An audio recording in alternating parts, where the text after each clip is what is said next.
Let's make oats barfi. So welcome to episode 5 of everything oats and आज हम बनाने वाले हैं ये ओट्स बर्फ़ी। सो इसके लिए आपको चाहिए बेसिकली पीनट बटर काफ़ी सारा।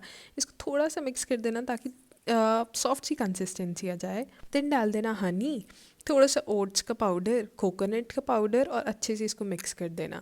देन एक पार्चमेंट पेपर ले लेना और इसको ऐसे लाइन कर देना। ऊपर थोड़ी सी चॉकलेट की लेयर डाल देना, मेल्टेड चॉकलेट डाल के ऊपर श्रेडेड कोकोनट डाल सकते हो इसको सुंदर सा दिखाने के लिए। एंड आपकी कोकोनट बर्फ़ी हो चुकी है ready. It's too yum, so don't forget to like share and subscribe.